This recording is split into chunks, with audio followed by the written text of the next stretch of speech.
Imphal June Kunmanga 2025 ingage kuntrani panba yumjakation numitki Nungthigi Chefongda kari headline leiribage haibadu mayam punni yingminasi Manipur miyoi tranipan nauna positive oire Hanubi amana driver da jaihowi ngaubu ngaubra khangde nagasi pangdauri no horn zone leitengi thetpaga manare authority nasu miyam nasu mawa amata launadre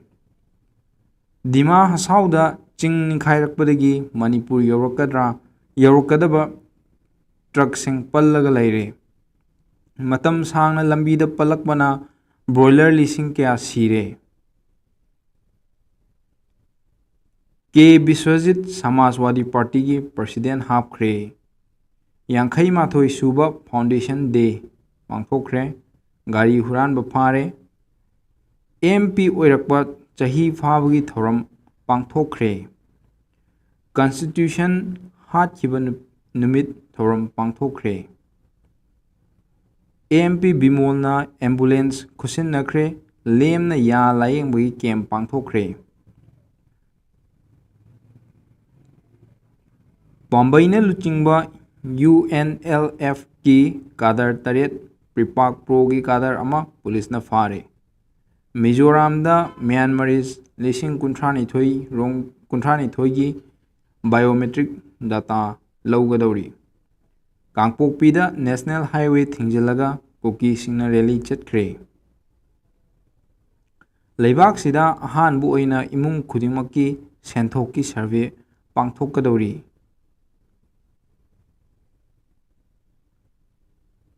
Mari suba Diamond Donors Meet pangthokre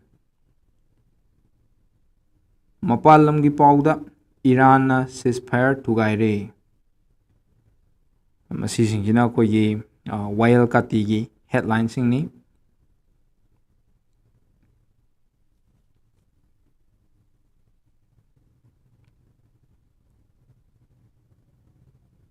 aduga mathangda leiribasina koigi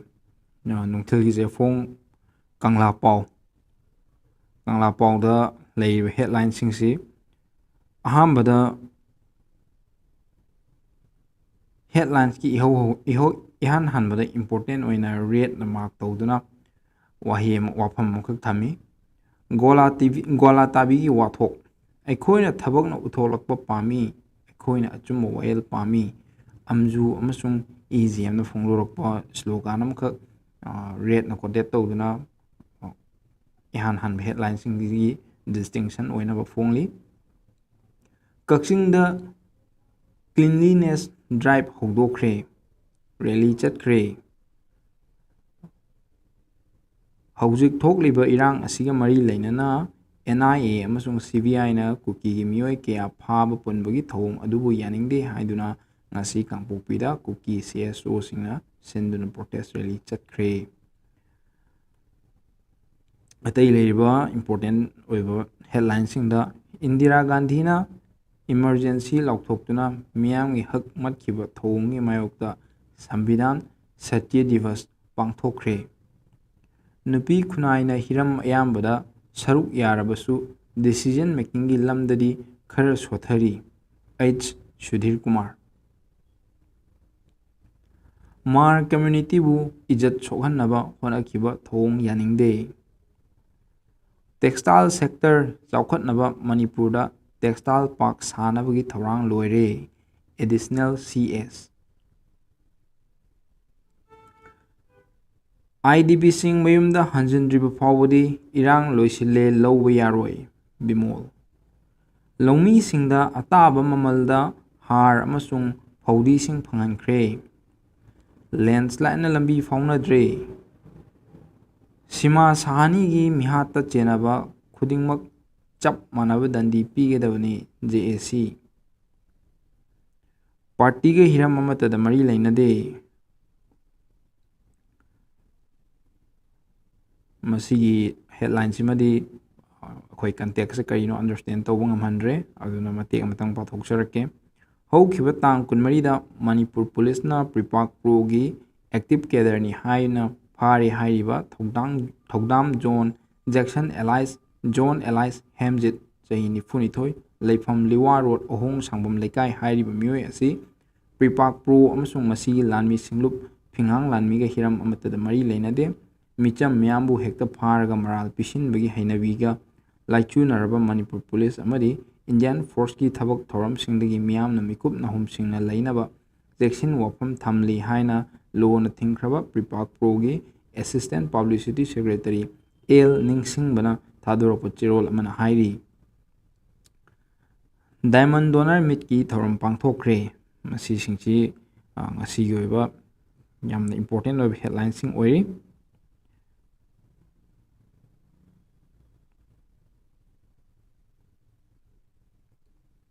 aduga anishuba second page da leisina July thadagi Mizoram da leiriba Myanmar refugees sing biometric enrollment hauraba yai Home Secretary Kupera lekhidabagada awaba phongdorakli Jiribamda Sambidhana Hatya Divas pangthokre Sambidhan Hatya Divas pangthokre Kunithoi suba Nunga Kumon pangthokre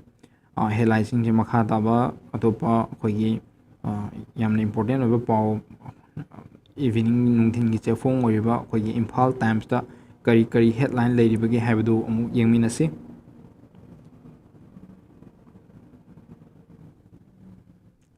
Imphal Times ki ahan headline da leirisi WMC urges Maitai and Kuki MLAs to take initiative for peace in Manipur.